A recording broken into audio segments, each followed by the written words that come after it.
Hi, fellow classmates, instructors, and friends. This is Ginny, your humble TCM student who knows absolutely nothing about this field, but wanted to start this audio journal to record everything TCM. If you would like to join my study group as well, please come learn with me. And let's get healthier by healing our bodies from the inside out holistically together. Hey Kuko fam, thank you so much for tuning back into another study session with me. How have your week been so far? I know it has been quite hectic for me on my end from my full-time job, and sometimes it can be quite overwhelming. I hope your company is treating you well. I hope they are putting you as one of their valued employees. It is quite hard to find a really good company to work for. Don't we all agree? I know I have gone through my fair share of companies that I've worked with. Some not so great, some are, it's getting there. Right now I'm finding a good medium from keeping myself motivated and having a good work-life balance as well. I remember there was a time I was in a company where it wasn't so great. It was hectic all the time, extremely stressful. There were deadlines all the time, and it was hard to keep up, to be very honest. It made me into a person that I didn't want to be.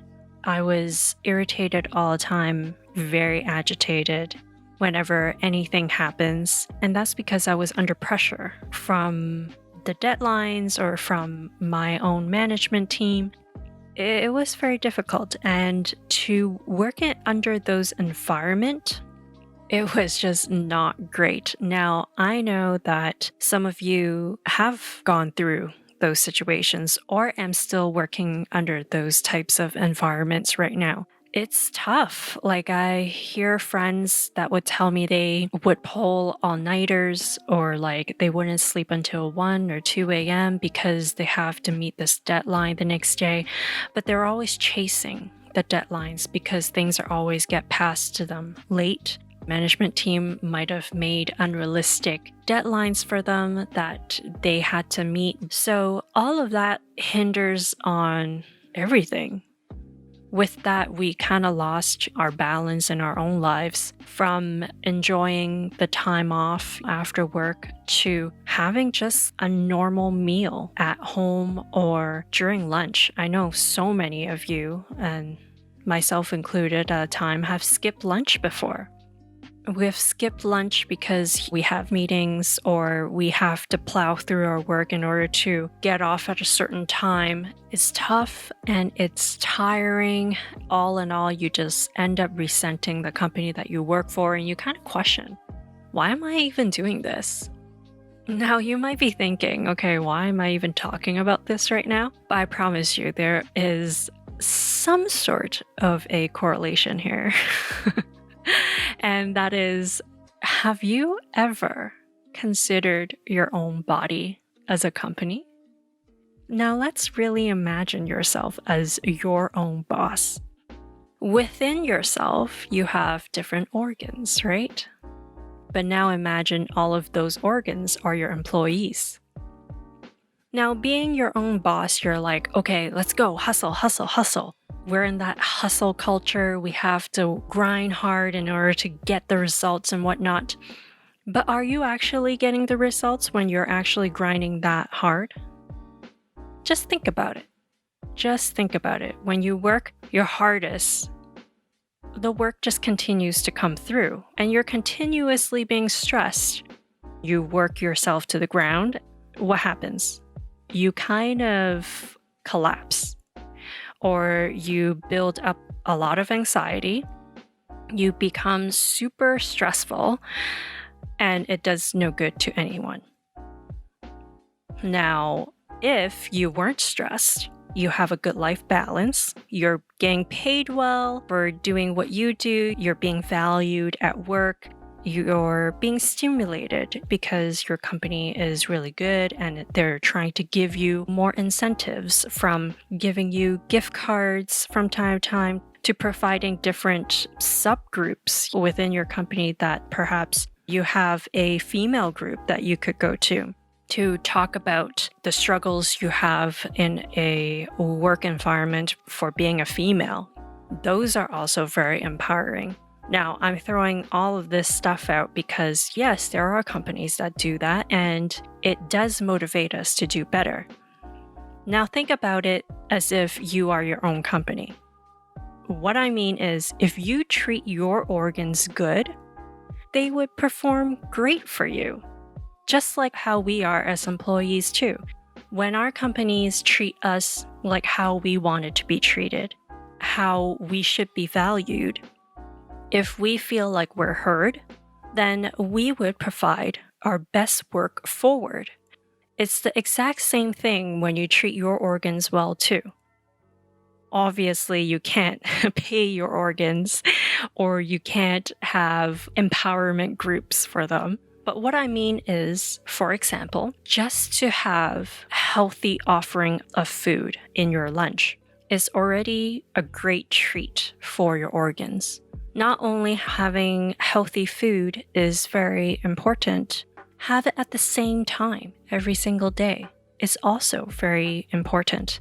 Then your body would know that this is a routine, this is what I need to do. For you to input good stuff into your body, it makes you feel good as well because your organs are providing their best work to make you feel good at the end. Now, I know for a fact when I treat my own body good, I honestly do feel a lot better. I feel less sluggish, I don't feel tired, and I feel more motivated, I'm happier. I could do a lot more stuff when I do feel healthy from within. So for myself, I actually meal plan every Sunday, and before that, I would think about what kind of food I would want to consume for the week. And I make sure I have all of that good stuff from the protein to the fibers to the different vitamins needed and all of that. One of the meals that I would prep for would be a combination of all sorts of vegetables. I would bake beets, carrots, broccoli, sweet potatoes, and on the side, I would have a pot of water running with some orange peel and some ginger to help boil some kale leaves and some wood ear fungus, which you're like, what the fuck is that?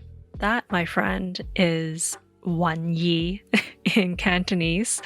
Look it up. I'm pretty sure a lot of you have seen it before. After blanching those, I would use the same pot of water to boil some black beans, just so I could get some protein into this meal. Lastly, on the side, I would have a pan running.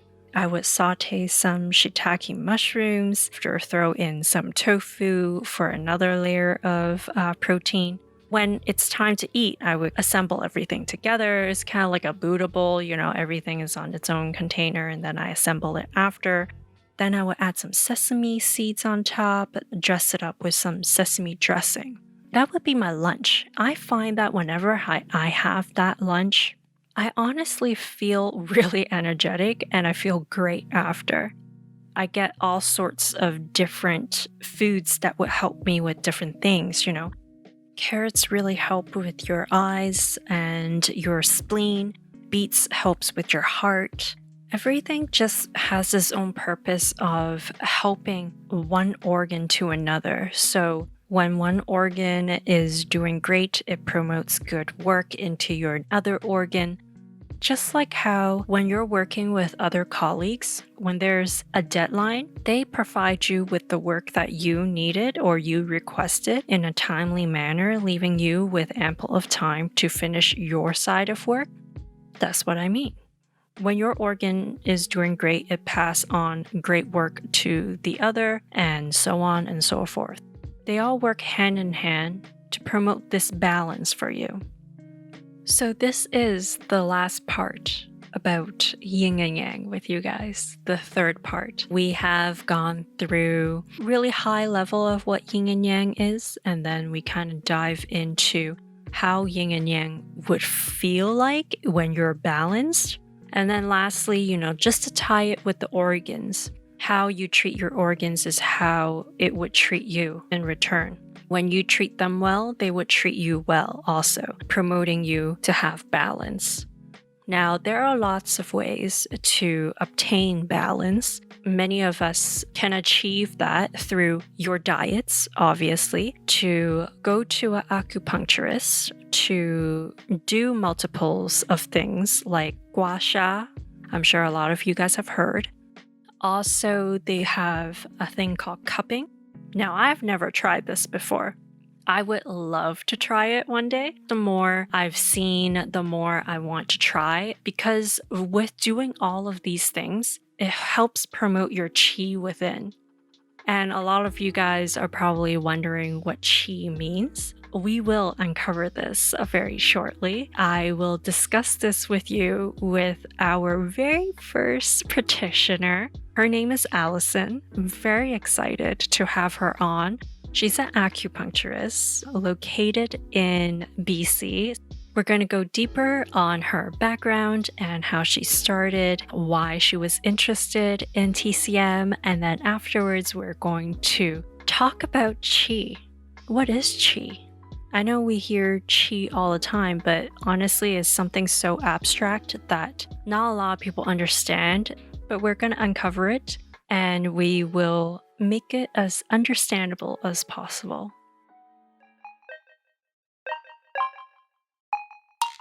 If you like this episode, please give it a like. If you would like to hear future episodes, please subscribe. Or if you have any questions about health, please send me an email at kuko.health@gmail.com, which is kuko.health. If you just want to say hi or drop me a DM on Instagram, come follow me at kuko.health, which is again kuko.health. Thank you so much for listening to me today, and please stay warm and healthy out there, and I'll catch you on the next episode. Bye!